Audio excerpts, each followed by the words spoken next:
welcome to Primal Parent Panther Crawl. And this is with the kid on the back as well.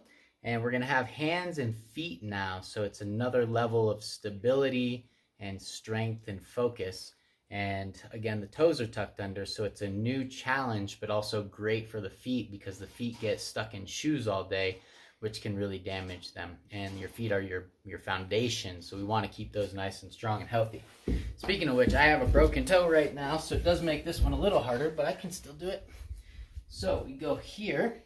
Okay, go ahead and get up some.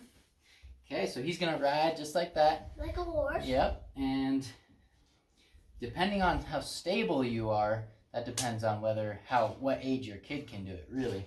But, so we're gonna go off the knees, and then nice and sturdy, nice arch in the low back, but not too much. Pulling the core towards the spine, and then opposite foot and opposite hand. Yes.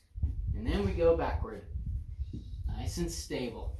Try not to move the hips side to side. You want to keep your hips flat as possible. Flat as. All right, enjoy.